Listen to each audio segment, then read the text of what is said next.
नौबत खाने में इबादत। सन 1916 से 1922 के आसपास की काशी, पंचगंगा घाट स्थित बालाजी मंदिर की ड्योढ़ी। ड्योढ़ी का नौबत खाना और नौबत खाने से निकलती वाली मंगल ध्वनि। अमरुद्दीन अभी सिर्फ 6 साल का है और बड़ा भाई शमसुद्दीन 9 साल का। अमरुद्दीन को पता नहीं कि राग किस चिड़िया को कहते हैं, और ये लोग हैं मामू जान वगैरह जो बात बात पर भीम पलासी, मुल्तानी कहते रहते हैं। क्या वाजिब मतलब हो सकता है इन शब्दों का? इस लिहाज से अभी उम्र नहीं है अमरुद्दीन की जान सके कि इन भारी शब्दों का वजन कितना होगा। गोया इतना ज़रूर है कि अमीरुद्दीन व शमसुद्दीन के मामद व सादिक हुसैन तथा अली बख्श देश के जाने माने शहनाई वादक हैं। विभिन्न रियासतों के दरबार में बजाए जाते हैं। रोज नामचे में बालाजी का मंदिर सबसे ऊपर आता है। हर दिन की शुरुआत वहीं ड्योढ़ी पर होती है। मंदिर के विग्रहों को पता नहीं कितनी समझ है, जो रोज बदल बदल कर मुल्तानी, कल्याण, ललित और कभी भैरव रागों को सुनते रहते हैं। ये खानदानी पेशा है अली बख्श के घर का। उनके अब्बा जान भी यहीं ड्योढ़ी पर शहनाई बजाते रहते हैं। अमीरुद्दीन का जन्म डुमराव, बिहार के एक संगीत प्रेमी परिवार में हुआ था। 5-6 वर्ष डुमराव में बिताकर वह नाना के घर ननिहाल काशी में आ गया। डुमराव का इतिहास में कोई स्थान बनता हो ऐसा नहीं लगा कभी। पर यह ज़रूर है कि शहनाई और डुमराव एक दूसरे के लिए उपयोगी हैं। शहनाई बजाने के लिए रीढ़ का प्रयोग होता है। रीढ़ अंदर से पोली होती है जिसके सहारे शहनाई को फूंका जाता है। रीढ़ नरकट एक प्रकार की घास से बनाई जाती है जो डुमराव से मुख्यतः सोन नदी के किनारे पाई जाती है। इतनी ही महत्ता है इस समय डुमराव की, जिसके कारण शहनाई जैसा वाद्य बजता है। फिर अमीरुद्दीन जो हम सबके प्रिय हैं, अपने उस्ताद बिस्मिल्लाह खां साहब हैं। उनका जन्म स्थान भी डुमराव ही है। उनके परदादा उस्ताद सलार हुसैन खां डुमराव निवासी थे। बिस्मिल्लाह खां उस्ताद पैगंबर बख्श खां और मिठन के छोटे साहबजादे हैं। अमीरुद्दीन की उम्र अभी 14 साल की है। मसलन बिस्मिल्लाह खां की उम्र 14 साल की है। वही काशी है, वही पुराना बालाजी का मंदिर जहाँ बिस्मिल्लाह खां को नौबत खाने रियाज के लिए जाना पड़ता है। मगर एक रास्ता है बालाजी के मंदिर तक जाने का। यह रास्ता रसूलन बाई और बतुलन बाई के यहाँ से होकर जाता है। इस रास्ते से अमीरुद्दीन को जाना अच्छा लगता है। वह रास्ते न जाने कितने तरह के बोल बनाव, कभी ठुमरी, कभी टप्पे, कभी दादरा के मार्फत ड्योढ़ी तक पहुँचते रहते हैं। रसूलन बाई और बतुलन जब गाती हैं तो अमीरुद्दीन को खुशी मिलती है। अपने ढेरों साक्षात्कारों में बिस्मिल्लाह खां साहब ने स्वीकार किया कि उन्हें अपने जीवन के आरंभिक दिनों में संगीत के प्रति आसक्ति इन्हीं गायिका बहनों से सुनकर मिली। एक प्रकार से उनकी अबोध उम्र में अनुभव की स्लेट पर संगीत प्रेरणा की वर्णमाला रसूलन बाई और बतुलन बाई ने उकेरी है। वैदिक इतिहास में शहनाई का कोई उल्लेख नहीं मिलता। इसे संगीत शास्त्रांगत सुशीर वाद्यों में गिना जाता है। अरब देश में फूंक कर बजाए जाने वाले वाद्य जिसमें नाड़ी होती है उसको नए बोलते हैं। शहनाई को शाहने अर्थात सुशीर वाद्यों में शाह की उपाधि दी गई है। 16वीं शताब्दी के उत्तरार्ध में तानसेन के द्वारा रची बंदिश जो संगीत राग कल्पद्रुम से प्राप्त होती है, उसमें शहनाई, मुरली, वंशी, श्रृंगी और मूर्छंग आदि का वर्णन आया है। अवधी पारंपरिक लोकगीतों एवं चैती में शहनाई का उल्लेख बार बार मिलता है। मंगल का परिवेश प्रतिष्ठित करने वाला यह वाद्य इन जगहों पर मांगलिक विधि विधानों के अवसर पर प्रयुक्त हुआ है। दक्षिण भारत के मंगल वाद्य नागस्वरम की तरह शहनाई प्रभाती की मंगल ध्वनि का संपूरक है। शहनाई के इसी मंगल ध्वनि के नायक बिस्मिल्लाह खां 80 बरस से सुर मांग रहे हैं, सच्चे सुर की नेमत। 80 बरस की 5 वक्त वाली नमाज इसी सुर को पाने की प्रार्थना में खर्च हो जाती है। लाखों सजदे इसी एक सच्चे सुर की इबादत में खुदा के आगे झुकते हैं। वे नमाज के बाद सजदे में गिड़गिड़ाते हैं, मेरे मालिक एक सुर बख्श दे। सुर में वह तासीर पैदा कर कि आंखों से सच्चे मोती की तरह अनगढ़ंत आंसू निकल आए। उनको यकीन है कभी खुदा यूं ही उन पर मेहरबान होगा, अपनी झोली से सुर का फल निकालकर उनकी ओर उछालेगा और कहेगा, ले जा अमरुद्दीन, इसको खा ले और कर ले अपनी मुराद पूरी। उन अपने उहापोहों से बचने के लिए हम स्वयं किसी शरण, किसी गुफा को खोजते हैं जहाँ अपनी दुश्चिंताएं, दुर्बलताओं को छोड़ सके। और वहाँ से फिर अपने लिए एक नया तिलस्म गढ़ सकें। हिरण अपनी ही महक से परेशान पूरे जंगल में उस वरदान को खोजता है जिसकी गमक उसी में समाई है। 80 बरस से बिस्मिल्लाह खां यही सोचते आए हैं कि सातों सुरों को बरतने की तमीज़ उन्हें सलीके से अभी तक क्यों नहीं आई। बिस्मिल्लाह खां और शहनाई के साथ जिस एक मुस्लिम पर्व का नाम जुड़ा हुआ है वह मुहर्रम है। मुहर्रम का महीना वह होता है जिसमें शिया मुसलमान हजरत इमाम हुसैन एवं उनके कुछ वंशजों के प्रति अज़ादारी मनाते हैं।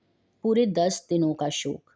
वे बताते हैं कि उनके खानदान का कोई व्यक्ति मुहर्रम के दिनों में ना तो शहनाई बजाता है, ना किसी संगीत के कार्यक्रम में शिरकत करता है। 8वीं तारीख उनके लिए खास महत्व है। इस दिन खां साहब खड़े होकर शहनाई बजाते हैं। वह दाल मंडी के फातमान के करीब 8 किलोमीटर की दूरी तक पैदल रोते हुए नौहा बजाते जाते हैं। उस दिन कोई राग नहीं बजता। राग रगिनियों इनकी अदायगी का निषेध है। इस दिन उनकी आंखें इमाम हुसैन और उनके परिवार के लोगों की शहादत में नम रहती है। अज़ादारी होती है। हजारों आंखें नम। 1000 बरस की परंपरा पुनर्जीवित। मुहर्रम संपन्न होता है। एक बड़े कलाकार का सहज मानवीय रूप ऐसे अवसर पर आसानी से दिख जाता है। मुहर्रम के गमज़दा माहौल में अलग कभी कभी सुकून के क्षणों में वे अपनी जवानी के दिनों को याद करते हैं। वे अपने रियाज को कम, उन दिनों के अपने जुनून को अधिक याद करते हैं। अपने अब्बा जान और उस्ताद को कम, पक्का महाल की कुलसुम हलवाइन की कचौड़ी वाली दुकान व गीतावली और सुलोचना को ज़्यादा याद करते हैं। कैसे सुलोचना उनकी पसंदीदा हीरोइन हो रही थी। बड़ी रहस्यमय मुस्कुराहट के साथ गालों पर चमक आ जाती है। खां साहब की अनुभवी आंखें और जल्दी ही खिस से हंस देने की ईश्वरीय कृपा आज भी बदस्तूर कायम है। इसी बाल सुलभ हंसी में कई यादें बंद हैं। वे जब इनका जिक्र करते हैं तो फिर उसी नैसर्गिक आनंद में आंखें चमक उठती है। अमृतदिन अब सिर्फ 4 साल का रहा होगा। छुपकर नाना को शहनाई बजाते हुए सुनना, रियाज के बाद जब अपनी जगह से उठकर चले जाएं, तब जाकर ढेरों छोटी बड़ी शहनाइयों की भीड़ से अपने नाना वाली शहनाई ढूंढता और एक एक शहनाई को फेंक कर खारिज करता जाता। सोचता लगता है मीठी वाली शहनाई दादा कहीं और रखते हैं। जब मामू अली बख्श खां, जो उस्ताद भी थे, शहनाई बजाते हुए सम पर आए, तब धड़ से एक पत्थर जमीन पर मारता है। सम पर आने की तमीज़ उन्हें बचपन से ही आ गई थी, मगर बच्चे को यह नहीं मालूम था कि दादा वाह करके दी जाती है, सिर हिला कर दी जाती है, पत्थर पटक कर नहीं। और बचपन के समय फिल्मों के बुखार के बारे में तो पूछना ही क्या। उस समय 3rd क्लास के लिए 6 पैसे का टिकट मिलता था। अमरुद्दीन 2 पैसे मामू से, 2 पैसे मौसी से और 2 पैसे नानी से लेता था। फिर घंटों लाइन में लगकर टिकट हासिल करता था।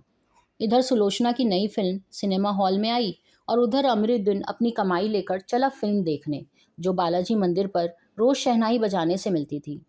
एक अठन्नी मेहनत आना, उस पर यह शौक ज़बरदस्त कि सुलोचना की कोई नई फिल्म ना छूटे और कुलसिम की देसी घी वाली दुकान, वहाँ की संगीतमय कचौड़ी इस तरह क्योंकि कुलसुम जब कुलकुलाते घी में कचौड़ी डालती थी, उस समय छन से उठने वाली आवाज़ से उन्हें सारे आराह अवराह दिख जाते थे।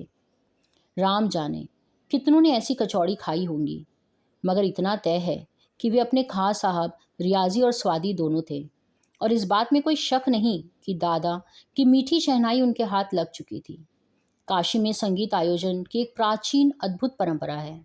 यह आयोजन पिछले कई बरसों से संकट मोचन मंदिर में होता आया है। यह मंदिर शहर के दक्षिण में लंका पर स्थित है और हनुमान जयंती के अवसर पर यहाँ 5 दिनों तक शास्त्रीय उपशास्त्रीय गायन वादन की उत्कृष्ट सभा होती है। इसमें बिस्मिल्लाह खां अवश्य रहते हैं। अपने मजहब के प्रति अत्यधिक समर्पित उस्ताद बिस्मिल्लाह खां की श्रद्धा काशी विश्वनाथ जी के प्रति अपार है। वे जब भी काशी से बाहर रहते हैं तब विश्वनाथ व बालाजी मंदिर की दिशा की ओर मुंह करके बैठते हैं। थोड़ी देर ही सही, मगर उसी ओर शहनाई का प्याला घुमा दिया जाता है। भीतर की आस्था रीढ़ के माध्यम से बजती है।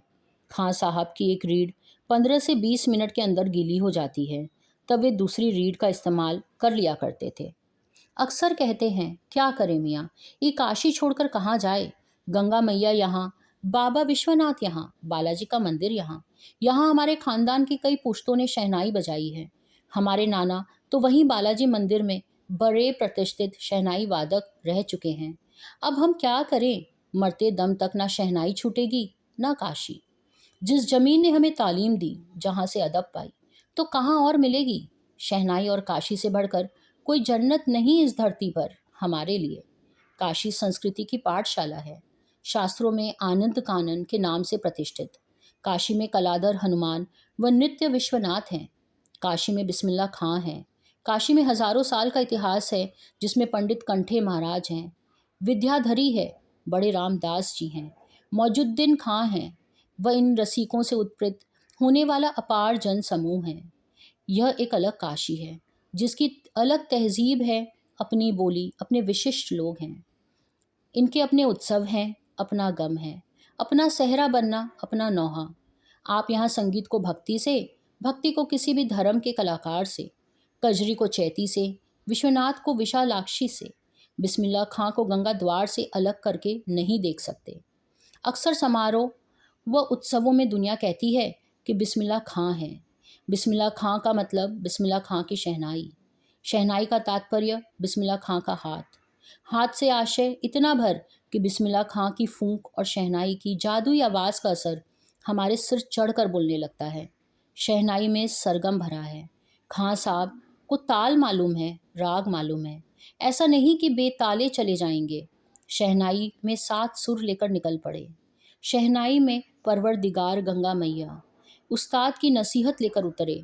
दुनिया कहती है सुभान अल्लाह अल्लाह, तिस पर बिस्मिल्लाह कहते हैं अलल हमदुल्ला। छोटी छोटी उपज से मिलकर एक बड़ा आकार बनता है। शहनाई का करतब शुरू होने लगता है। बिस्मिल्लाह खां का संसार सुरीला होने लगता है। शहनाई का करतब शुरू हुआ। फूंक में अजान की तासीर उतरती चली गई। देखते देखते शहनाई 1.5 शतक के साज से 2 शतक का ताज बनी। साजों की कतार में सरताज हो गई। अमरुद्दीन की शहनाई गूंज उठी। उस फकीर की दुआ लगी जिसने अमरुद्दीन से कहा था बजा बजा। किसी दिन एक शिष्या ने डरते डरते खां साहब को टोका, बाबा यह आप क्या करते हैं, इतनी प्रतिष्ठा है आपकी, अब तो आपको भारत रत्न भी मिल चुका है, ये फटी तहमद ना पहना करो, अच्छा नहीं लगता। जब भी कोई आता है आप इसी फटी तहमद में सबको मिलते हैं।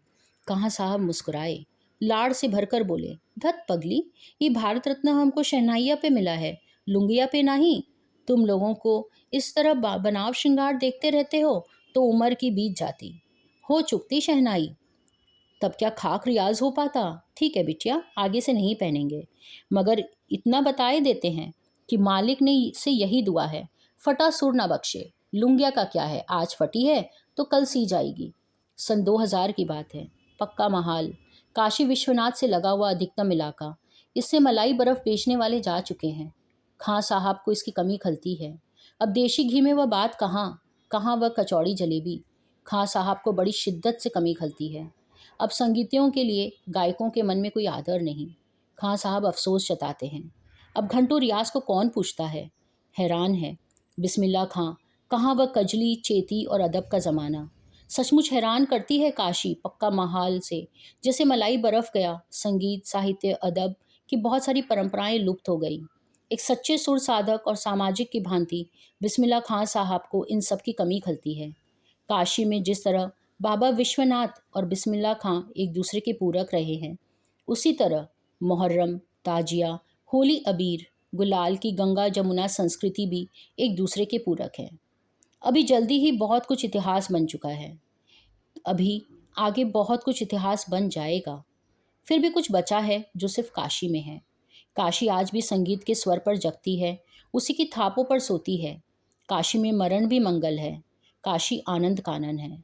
सबसे कठिन बात यह है और बड़ी बात है कि काशी के पास उस्ताद बिस्मिल्लाह खां जैसा लय और सुर की तमीज़ सिखाने वाला नायाब हीरा रहा है, जो हमेशा से दो कौमों के एक होने व आपस में भाईचारे के साथ रहने की प्रेरणा देता है।